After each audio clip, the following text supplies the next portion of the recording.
A mysterious woman lures a businessman across state lines with the promise of a lucrative deal.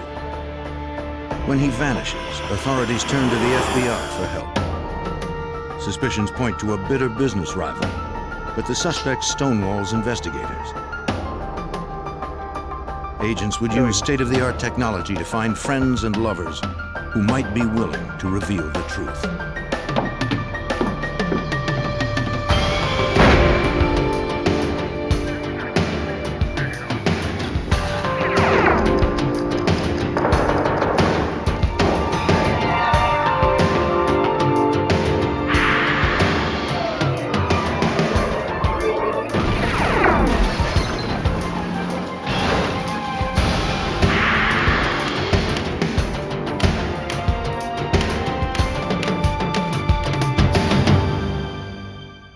A wealthy businessman went to Florida to make one last deal before he retired, but he never returned home to his millions. Authorities examined who was closest to the victim and who stood to gain from his disappearance. But this time, conventional rules did not apply. I'm Jim Kallstrom, former head of the FBI's New York office. In a case that spanned the entire East Coast, agents would have to untangle a web of sex, money, and vengeance that led to murder. Newark International Airport in New Jersey. On Saturday, February 24th, 1996, Kiwi Airlines Flight 45 took off for West Palm Beach, Florida. 58-year-old Frank Black was on board.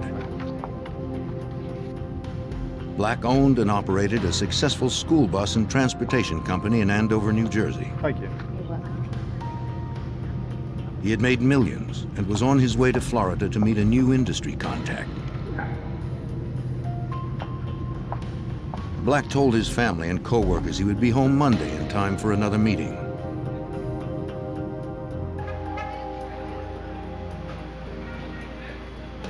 He also told them that his contact in Florida, a woman named Mia Giordano, was to pick him up at the airport. She would take him to meet others involved in the lucrative business deal. Privately, Black hoped to retire after closing the deal.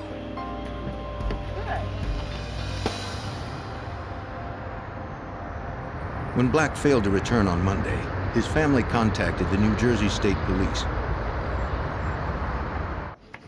Detective Sergeant Lee Liddy was one of the state detectives assigned the missing persons case. He was the kind of guy that he would always phone home. He always wanted to know what was going on with his business. He was a hands-on type of guy. Without Frank, the business really didn't run. And that's why they were concerned when they didn't hear from him. All of a sudden he disappeared, because Frank wasn't the kind of guy who would just walk away from his business. New Jersey investigators interviewed Black's daughter, Leanna, and his girlfriend and office manager, Sally Roberts. Leanna said her father had missed an important meeting with her to discuss the sale of his business.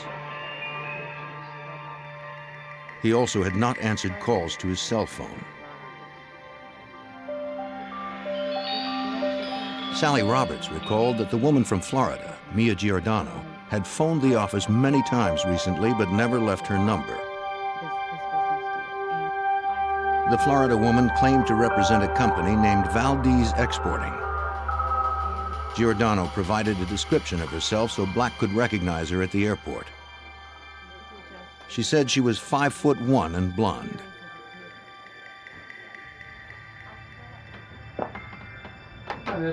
A detective visited the travel agent who booked Black's trip. Traveling, is that correct? Yes, sir. Okay. The agent confirmed that Black purchased a one-way ticket to Florida. He didn't bother to rent a car since his contact had arranged to pick him up. Airline records corroborated that Black had boarded the flight. But he had not registered at any hotels upon his arrival in West Palm Beach.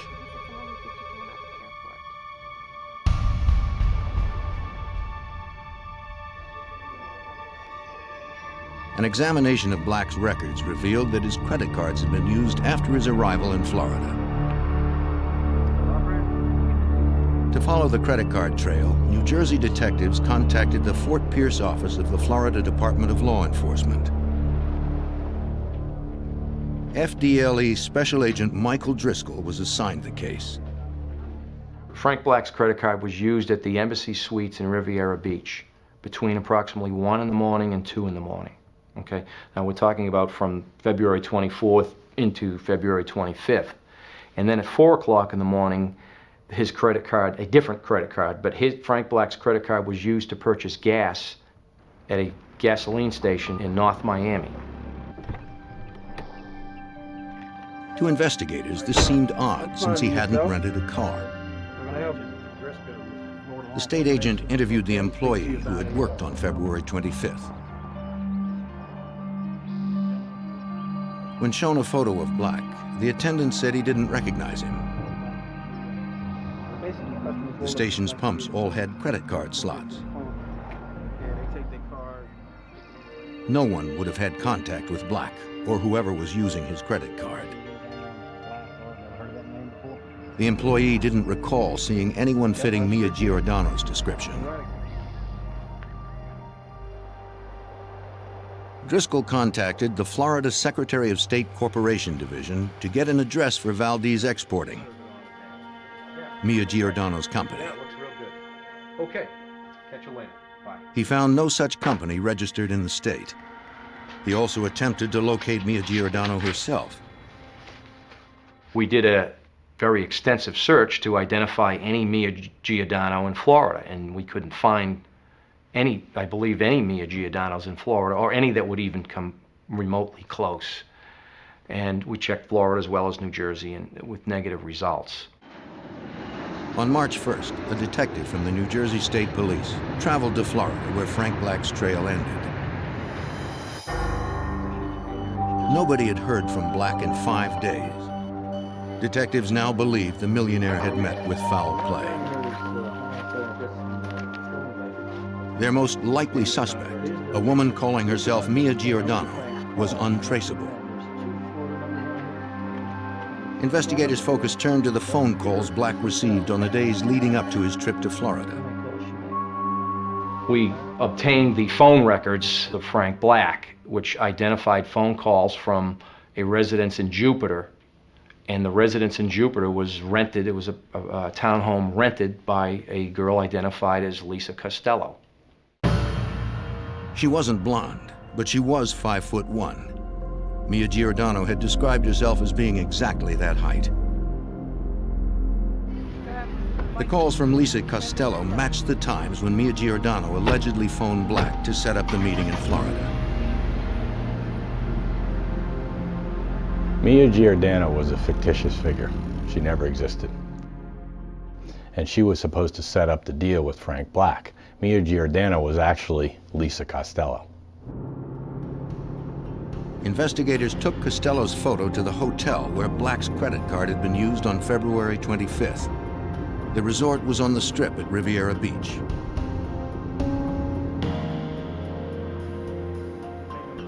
The state agent asked to speak to the clerk who had been on duty the morning in question. While he waited, he checked the phone that had been used with Black's credit card. Like the gas pump, the phone required no signature from the customer, just a credit card. Anyone could have made the calls. Karen Voorhees had worked the front desk on the morning in question.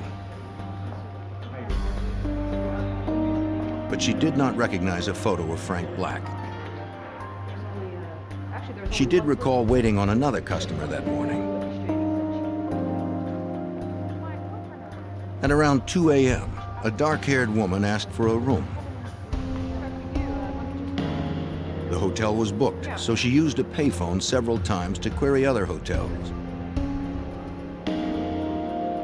It was the same time Frank Black's credit card was used at the phone.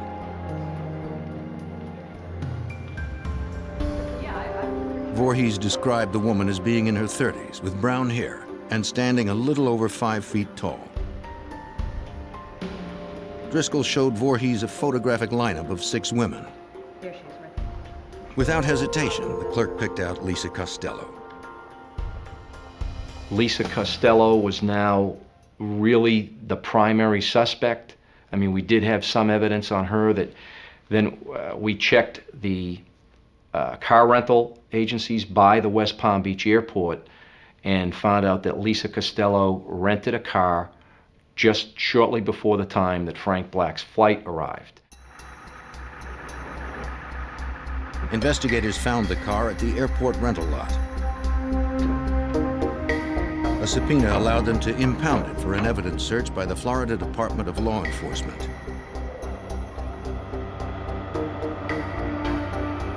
But examiners would find no trace of Frank Black in the car. There was no physical evidence linking Lisa Costello to the missing businessman.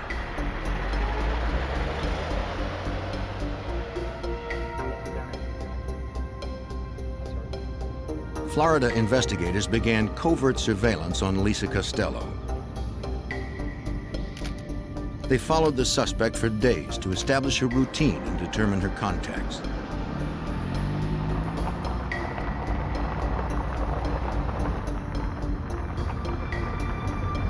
They soon learned that Costello was dating a man named Alan Mackerley.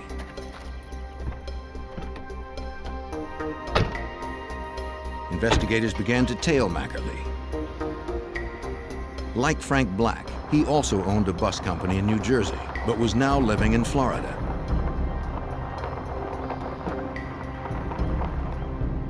The two men had known each other most of their lives. Over the years, Alan Mackerley and Frank Black built up a rivalry.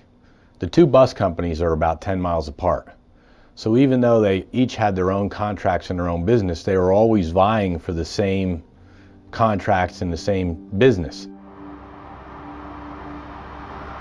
Phone records indicated recent calls to Black from Mackerley's Florida home. This seemed strange since the two men were fierce rivals. Detectives went to speak with the manager of Black's bus company. Sally Roberts said Black and Mackerley used to be friends, but their business rivalry had made them enemies. She detailed the last time she had seen the men together.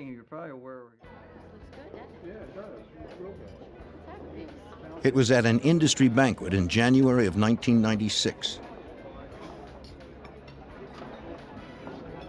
She and Frank were talking with friends when she saw Mackerley approaching.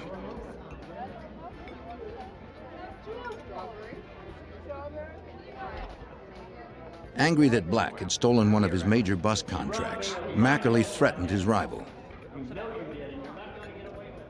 He said he was going to get him and put him under. That could mean put him out of business, and it could also possibly mean he was going to kill him someday. Black took the threat seriously. Afterwards, he wouldn't go to any meeting that Mackerley might attend unless he had someone with him. Investigators contacted Mackerley to ask him if he had seen or spoken to Frank Black recently. Mackerley flatly denied calling him in the days preceding Black's trip to Florida. Him denying that and us knowing phone calls have been made from his house to Frank Black's business obviously indicated something was wrong. Investigators believed that Mackerley and Costello had probably killed Frank Black, but they needed stronger proof. They turned to Assistant State Attorney Robert Belanger. One of the first investigative tools that the FDLE wanted to use was wiretaps. So you have to show a really compelling reason for listening to someone's telephone conversations. So we drafted those applications and orders and obtained an order allowing us to listen to Alan Mackerley's telephone conversations. Unfortunately, investigators heard very few phone conversations between Mackerley and Costello. This was because Costello was now living with Mackerley. If they were talking about Black's disappearance, it wasn't over the phone. In order to record any incriminating conversations, investigators would have to bug Mackerley's house. Assistant State Attorney Lawrence Merman hoped they had enough probable cause to get inside. Being able to actually enter someone's home and plant a listening device is extremely restrictive, and the probable cause that's required is very high. The situations that would warrant that are very limited. This case actually presented that situation. A judge signed the warrant, and investigators planted listening devices in Mackerley's home. They set up outside, watching and listening. Got it. Hopefully, the couple would discuss what happened to Frank Black. Alan Mackerley and Lisa Costello were extremely cautious. Investigators believe the couple knew they were listening. And every time that we would hear them starting to talk, they would turn the radio up in the kitchen loud. So we probably have several hundred hours of tapes with nothing but music on it. Once again, investigators came up empty-handed. Our Chief Assistant State Attorney, Dave Morgan, had even commented to me after we failed to get anything on the wiretaps, it looks like Alan Mackerley's gotten away with murder. Alan, what are you doing? With Black's body still missing, Mackerley and Costello could elude authorities as long as they maintained their silence.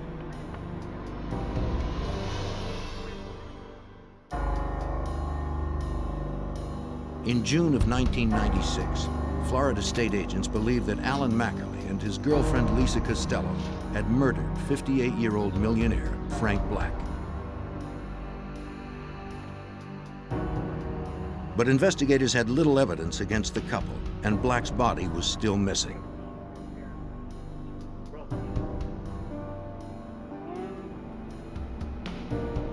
They checked morgues in Palm Beach, Broward, and Dade counties where Black was last known to have traveled.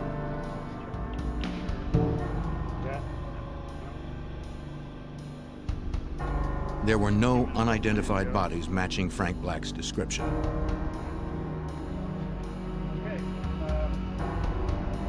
If Mackerley and Costello had killed Black, they had covered their tracks well.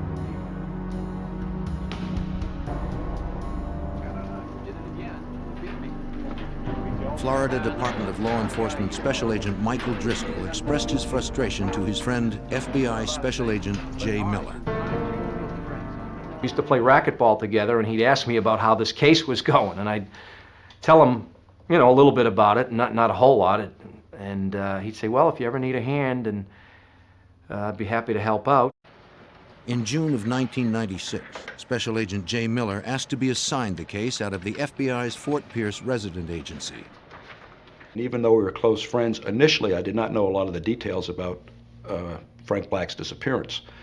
But as I could sense his frustration, I was able to elicit more information about the case, and we were able then to come to an understanding that we needed to look at this thing again from the start. Though investigators believed Mackerley killed Black over a disputed busing contract, wiretaps and listening devices had failed to tie him to any crime. Investigators' best lead was still Black's alleged meeting with Costello. Perhaps if subpoenaed and confronted with the evidence, she would turn on Mackerley. It was a gamble that could jeopardize their entire case. By giving anyone, in this case Lisa Costello, a subpoena, it compels her to come in and give information, and it gives her immunity. Hypothetically, if she came in and admitted she killed Frank Black, she would be immune from that statement. You could not use that statement against her. On June 13, 1996, Lisa Costello appeared before a Florida grand jury. I'm not answering now. When questioned by state attorneys, she was uncooperative and hostile. The judge cautioned her that if she did not answer, she would be jailed for contempt.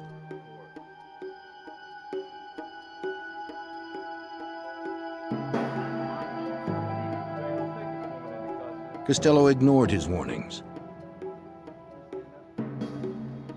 Investigators believed her refusal to cooperate confirmed she was involved in Black's disappearance. But it would take more than a hunch to solve the case.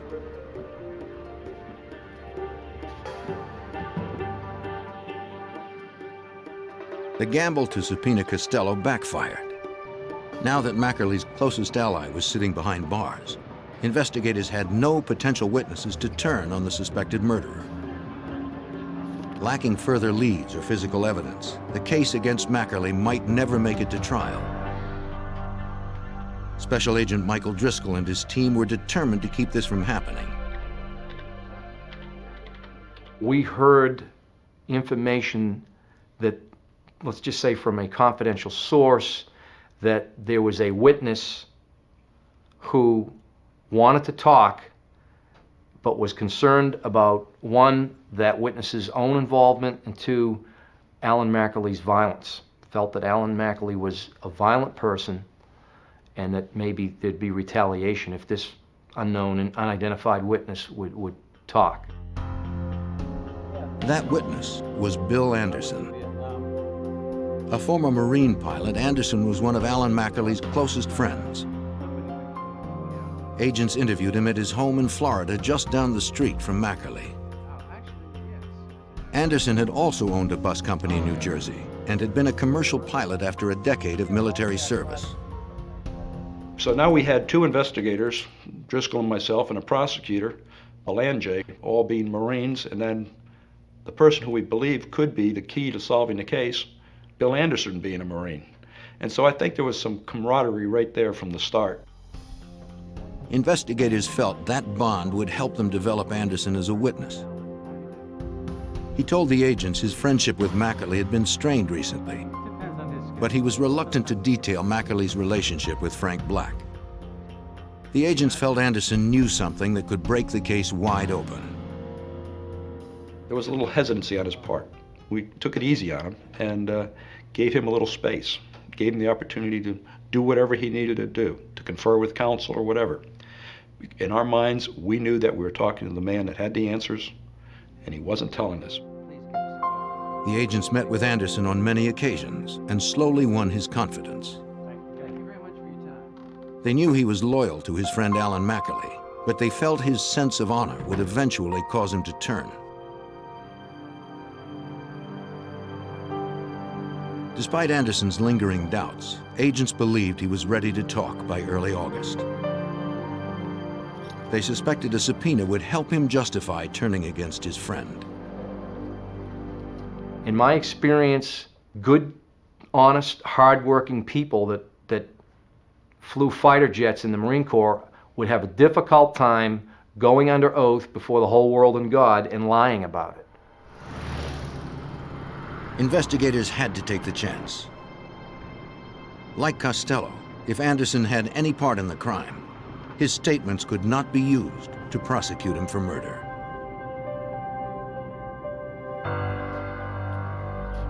Five months after the disappearance of millionaire Frank Black, investigators had little evidence to support their theory that Black was murdered by his business rival, Alan Mackerley.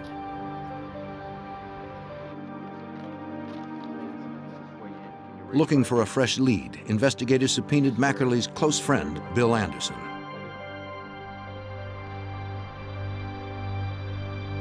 Anderson had been reluctant to talk, but after a month, the former Marine's sense of honor prevailed. He began by telling investigators that Alan Mackerley had purchased a plane earlier that year. Mackerley asked Anderson to become his private pilot, since Anderson had experience flying fighter jets and commercial airliners. In exchange, Anderson could use Mackerley's plane as he wished. In March of 1996, while staying at a hotel in Leesburg, Florida, to supervise repairs on the plane, Anderson was contacted by Mackerley. His friend said he needed him to take the plane out over the ocean. Anderson explained that the aircraft would be grounded for several more days. He suggested they rent another plane. Mackerley insisted on using his own plane. He didn't want anybody else to know about the flight. Anderson asked why. Mackerley told Bill that he had shot Frank Black and that they had wrapped his body up in plastic, that they had taken the body out in the ocean and thrown it out in the ocean, and that the bag did not sink. And he went on to tell Bill that it didn't sink, so he took a knife and stuck some holes in it, and the body did sink. Mackerley told Anderson he was worried that the body had surfaced. He wanted to fly over the area to make sure it hadn't. Anderson refused. Anderson was shocked. I mean, I think he was truly shocked. Anderson, again, was in the bus business, as was Mackerley and Black. And Anderson and Black were not friends. Anderson did not like Black in the least either. But still, over a business rivalry, you don't kill somebody. According to Anderson, Mackerley murdered Black in the foyer of his house. The former Marine pilot confirmed what investigators had suspected all along. It was the big break in the case. I mean, this was the moment we were all waiting for. And I remember explaining to him right away that, Bill, we're going to have to do a covert recording of you rehashing this conversation with Alan Mackerley. Without a body or murder weapon, they would need Mackerley's confession on tape. Anderson's testimony was good, but in court it would be his word against Mackerley's. Anderson told prosecutor Robert Belanger that he was reluctant to wear a wire. He was afraid of Mackerley because he admitted that he had just killed someone, and Mackerley had also told him about an acquaintance up in New Jersey that got convicted of a crime because someone wore a wire, and he told Bill Anderson, if anyone ever wore a wire on me, I'd kill them. An element of danger. There's no question. The investigators promised Anderson police protection. He agreed to wear the wire.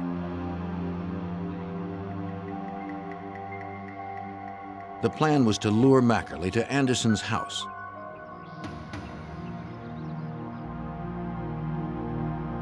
You'll be okay, so don't worry about it. Yeah, this is confident. This is well concealed, so you don't have anything to worry about. FBI techs wired Anderson for sound and hid a video camera in the kitchen.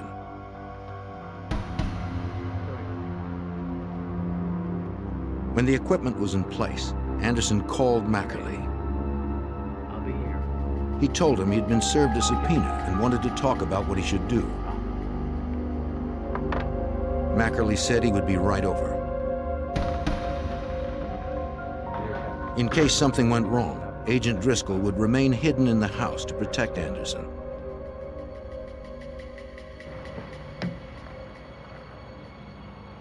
When the team outside saw Mackerley approaching, they would radio Driscoll to hide.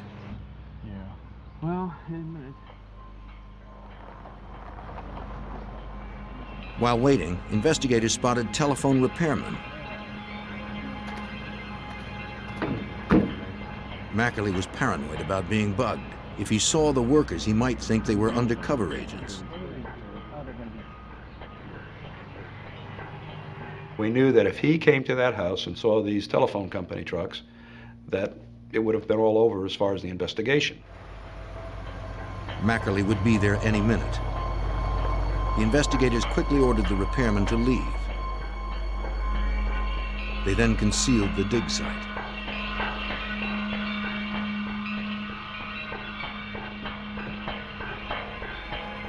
The investigators made it back to the car just before Mackerley pulled up.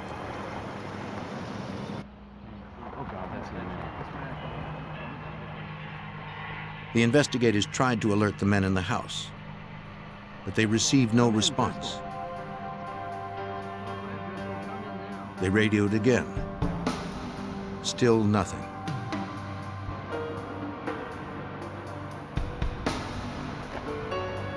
They had no way to know if Driscoll had received their call.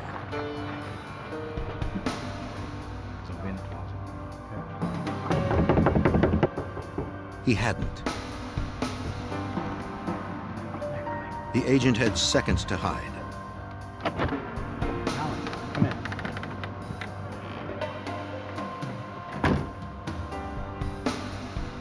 Anderson led Mackerley to the kitchen and sat down at the table as planned. He showed Mackerley the subpoena. Mackerley was hesitant to talk. And he wouldn't talk loudly. He was pointing to the walls and saying, no, whispering like this, no, nobody knows. Whispering so that he couldn't be heard in Anderson's house. Not that he suspected Bill Anderson, but because he expected that the police were everywhere. They were. Detective Liddy and the others listened to Mackerley and Anderson from the car. They had a discussion about what Bill Anderson was to testify to and whether or not Bill Anderson should lie for Alan Mackerley. Bill Anderson even asked Alan Mackerley that if he did refuse to testify and was put in jail, if Alan Mackerley would come forward and then tell the truth, and Alan Mackerley assured him that he would. Mackerley didn't want to continue talking in the house. He led Anderson Have you outside. told anyone else what you've told me? No. This whole thing was supposed to take place at Bill Anderson's kitchen table and no place else. And so when you heard Alan Mackerley say, let's take a walk, we were concerned that he was walking Bill Anderson out somewhere to eliminate him. Have you told anyone else what you've told me? No, nobody. The property was large and covered with dense foliage. Will you come? They could have walked anywhere. But Mackerley unknowingly walked Anderson close to the surveillance team. My car is parked only a matter of probably 80 or 100 feet from Mackerley and Anderson. And we could hear distinctly on the transmitter their footsteps as they walked through the gravel, and they walked closer to my vehicle with very little coverage concealing my vehicle. The four of us sat there frozen in our car wondering, is this whole thing going to be blown because he's going to see us? Their case and their cooperating witness were in jeopardy. I'm sorry. If the investigators were discovered, they might not be able to protect Anderson from Mackerley's rage.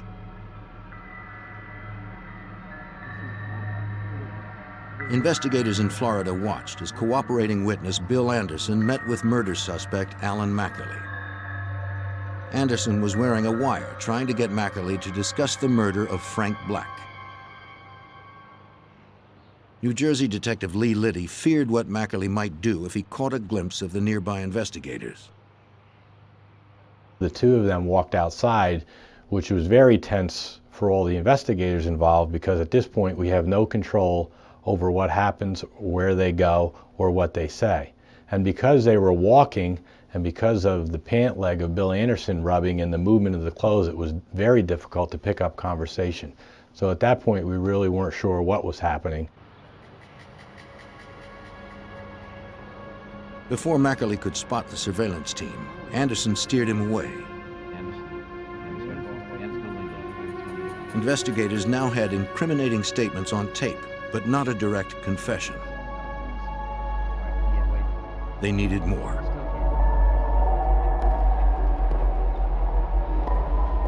Mackerley's alleged accomplice, Lisa Costello, remained in jail. She had been charged with contempt of court 3 months earlier for refusing to honor her subpoena. Agents would seek information from her friends to increase the pressure on the hostile witness.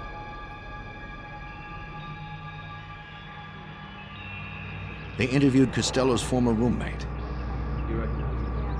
She said Costello used to deal cocaine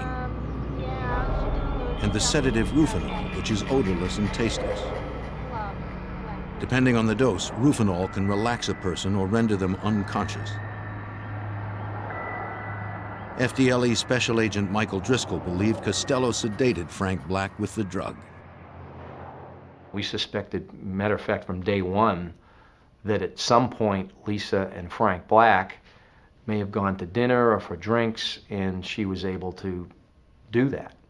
Because Frank Black would not willingly or knowingly go into Alan Mackerley's house. Hoping this information might pressure her into talking, a prosecutor met with Lisa Costello in jail. He told her that if she didn't cooperate, she would not have immunity. She could be charged with murder. Costello remained silent, despite the warnings of prosecutor Robert Belanger. And Lisa Costello could have walked out of that jail cell any day simply by coming out and honoring that subpoena and telling us what she knew about the case. But she was a tough enough witness that she sat in jail on a civil contempt. Despite Costello's silence, investigators pressed on. Assistant State Attorney Lawrence Merman felt they were ready to arrest. We had an ear witness to a confession who was a very close friend of the defendant. We had a motive, we had circumstantial evidence. It was a very strong case. On August 29th, agents began aerial surveillance on Alan Mackerley. A ground team assembled around the perimeter of the suspect's house. They made sure he was alone inside.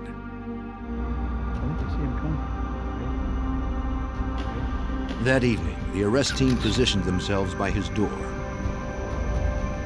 They would wait until he emerged to take him down in the open. Hold him right there! Hold him right there! When he stepped out with his dog, the team struck.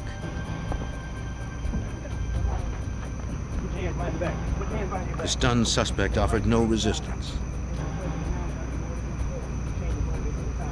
7 months after Frank Black vanished, Alan Mackerley was arrested for kidnapping and murder. With no physical evidence, prosecutors prepared for a difficult trial. When Mackerley's arrest hit the news, they received a call from a man with information on the case. The man agreed to give a statement. Robert Sanadazian was Alan Mackerley's son-in-law.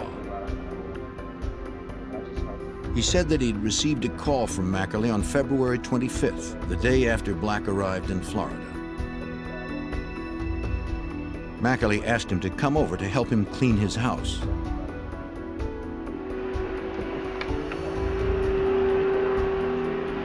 When Sanadazian arrived on Monday, February 26th, he saw that Mackerley and Costello had already begun major renovations in the foyer.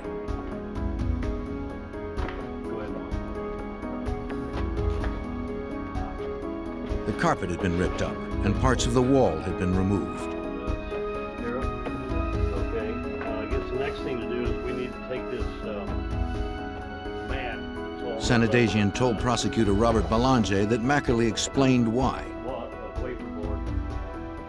Alan Mackerley told Rob Sanadazian, Frank Black was at my home last Saturday. And even Sanadazian knew the relationship between Alan Mackerley and Frank Black and expressed some surprise. Why would Frank Black be at your home? And Alan clearly didn't want to talk about it. He just said, given the O.J. Simpson trial, DNA evidence, we got to make sure there's not even a hair of Frank Black's found in this home. Sanadazian swore that he never saw any blood.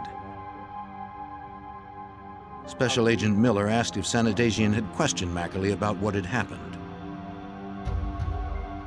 His response was something to the effect that he didn't have to ask his father-in-law, that he knew something really bad had occurred there in the house, and that they were in fact cleaning up a mess. They used an industrial vacuum cleaner to clean the entire area. Then Mackerley asked Sanadazian to help him haul the debris to the local dump.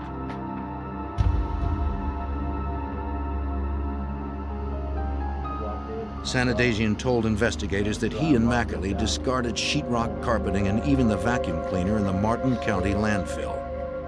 His statement corroborated Bill Anderson's story. Anderson told us that Mackerley had told him that he had killed Frank Black in the entry to his house.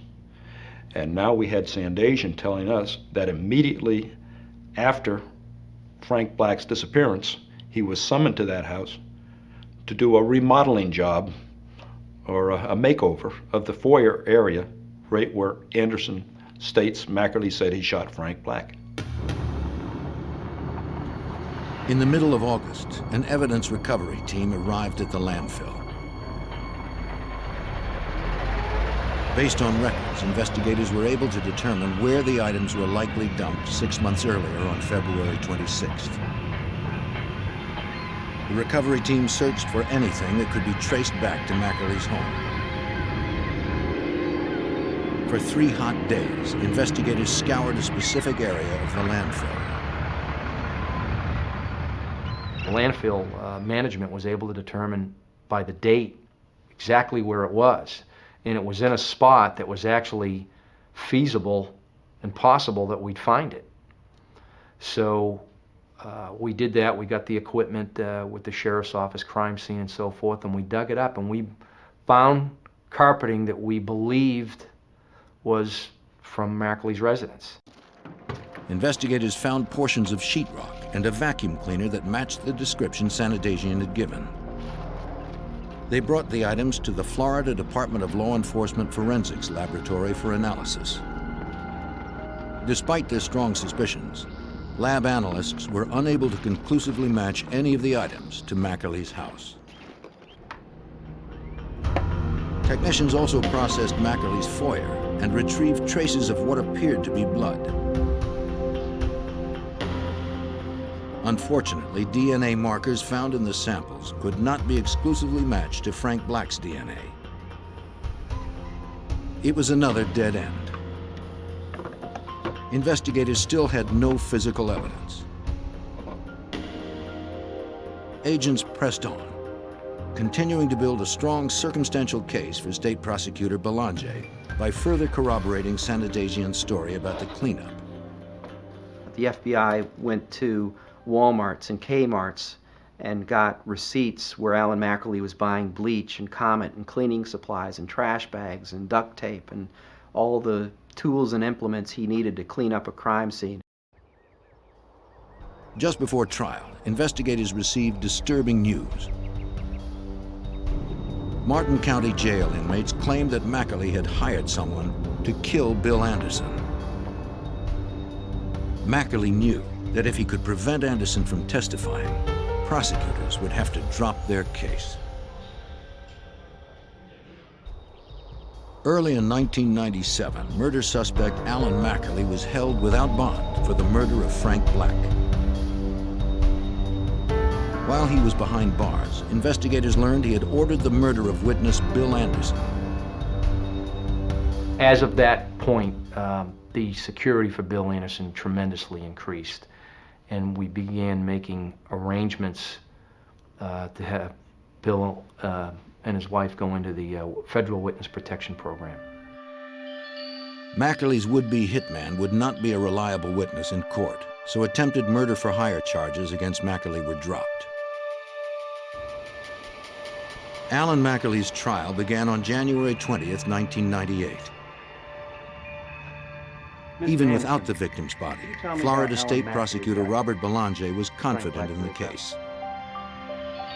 There's case law going back to Old England where murderers have been prosecuted without a body successfully, and the courts have said that we don't reward people because they successfully disposed of the body. You can still prove death through circumstantial evidence like any other fact in a case, by person's habits and routines, by the fact that they didn't pack for a long trip, by declarations of intent, I'm going to go to Florida.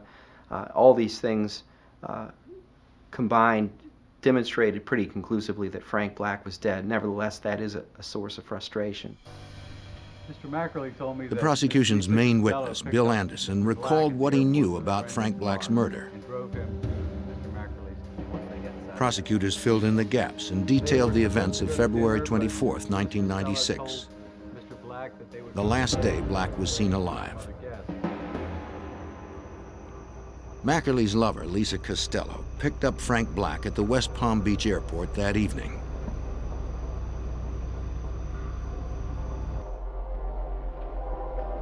She took him to Mackerley's house on the pretense of meeting other business partners.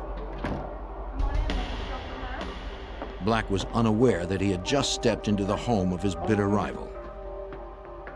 So how long have you been in the busing business? While Costello and Black discussed the lucrative business deal, prosecutors believe Costello dropped a capsule of Rufinol into his drink. If you'd like, I'd be happy to. Black would not have noticed. The powerful sedative is odorless, colorless, and tasteless.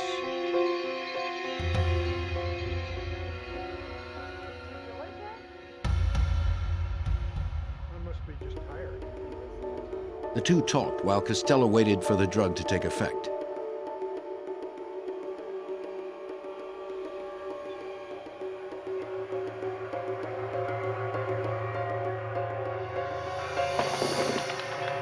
As planned, Mackerley took over at that point. It worked. Get his wallet. He had Costello remove Black's wallet. Hey, why don't you go get change? Later, they would use his credit cards to create a false trail for police. Black was powerless due to the heavy sedative. Get out! Finally in control of his rival, Mackerley's hatred boiled over. In the foyer, he put a gun to Black's head.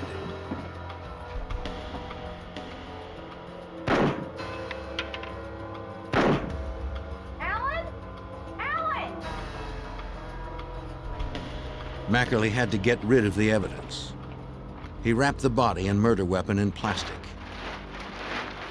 Using one of his power boats, he would later dump the body about 16 miles offshore. Took the body out about 20 miles. Anderson testified that Mackerley said he had to stab through the plastic in Black's body several times to get it to sink. He then returned home to finish cleaning up. He tore out anything that had been stained by blood or human tissue. Using bleach, they scrubbed the entire area clean.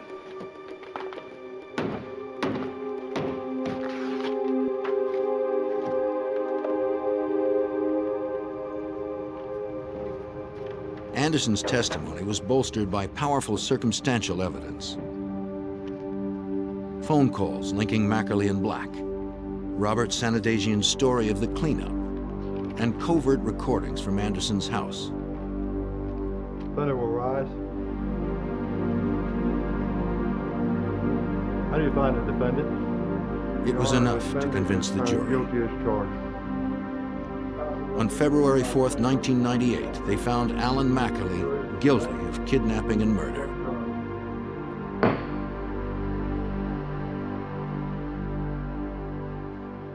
After Mackerley's trial, prosecutors turned to Lisa Costello.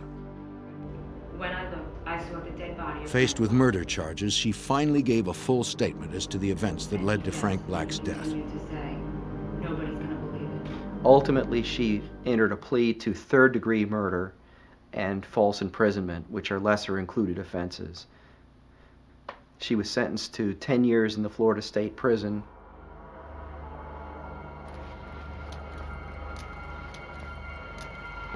An appeals court overturned Mackerley's kidnapping conviction, finding that Frank Black traveled to Florida on his own volition.